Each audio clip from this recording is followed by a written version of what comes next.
It's my real and deep pleasure to welcome to the stage now Victoria Thomas. Victoria is an assistant professor in media and public engagement in the school. She's an interdisciplinary scholar of Black popular cultural studies. She primarily analyzes popular media to articulate how visual culture represents Blackness and Black identities. Her research is committed to political and civic engagement, diversity, and inclusion in public institutions to transform societal conditions. Victoria is part of leading new work, new courses, new vision in our school, and it's my honor to welcome Victoria to the stage to address you.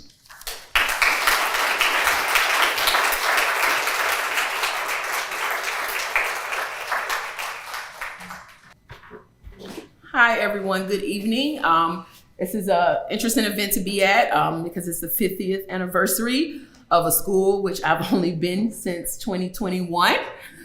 So I guess I am considered to be the person who will be speaking 25 years from now when it's our 75th anniversary. And I'll be telling all of the stories about the 27 years that I've been here, God willing.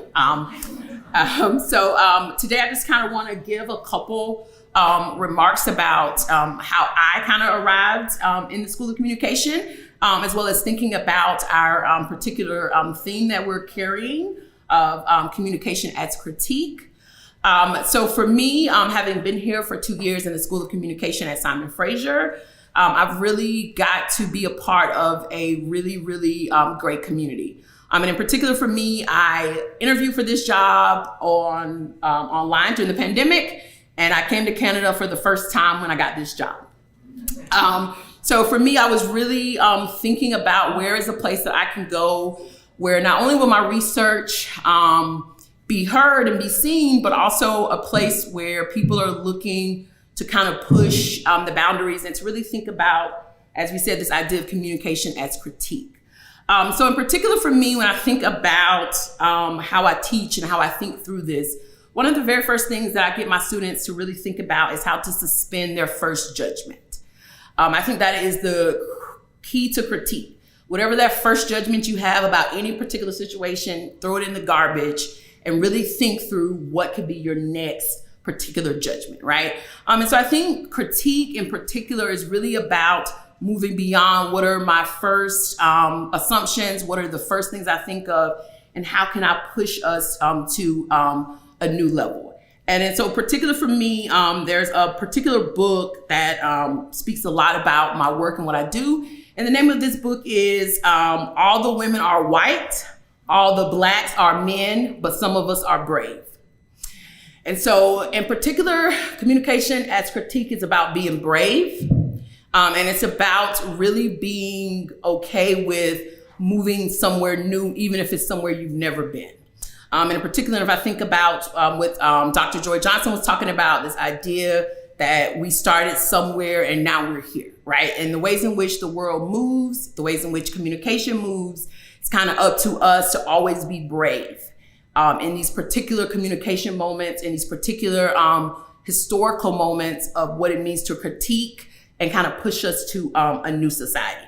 And in particular, when I think about this idea of critique, I think about this idea of critique as it comes from a lot of marginalized individuals. So if we look at the field of communication, a lot of us can name a lot of these great scholars, and a lot of them don't look like me, right? And so in particular for me, I have to be brave with the research I do. I have to be brave with the critiques I make. And so I have to also be aware that a lot of our fight for freedom, including teaching and writing about myself, ourselves, and our community, is really to further our own liberation.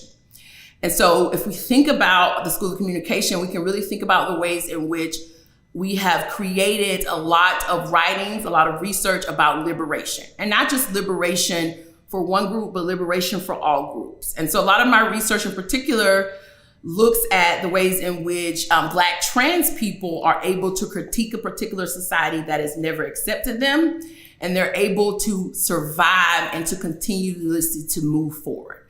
So a lot of my teaching asks my students to think about what does it mean to continuously move forward in the face of all of the things that we will continue to face, right? We survived the pandemic.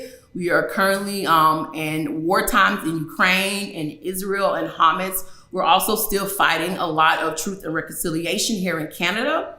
And so to really think about how the School of Communication can be at the forefront of these conversations, at the forefront of this scholarship and change, is really something that I look forward to being a part of in the school.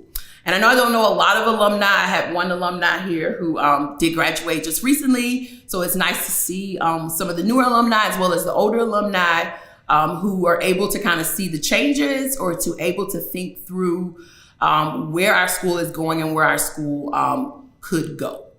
And so in particular for me, I think it's important for us as we think through the history and where we're going, is to really acknowledge the role of courage, the role of bravery, and the role of privilege that we have to push those boundaries, right? And so if I look out at all these people, if I think about the alumni, even the faculty members, I am one of the first Black tenure-track faculty members in the School of Communication. And so right now I have to be very, very brave in the hopes that one day there will be a Black trans woman standing up here speaking about what it means to work in our academy.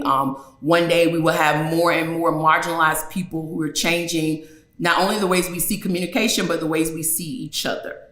And so it is my hope for the next 50 years, 25 years, that we continue to maintain that role of bravery, in particular in our discipline, and to kind of push boundaries that allow us to have better conversations, more nuanced conversations that push us towards social change. And I've seen a lot of that since I've been here, and I'm just looking forward to the next couple of decades and to see what this room looks like 25 years from now. Hopefully we have more and more diverse faces, more and more diverse professors, and we're just able to show how being brave can contribute a lot to the type of world we want to live in.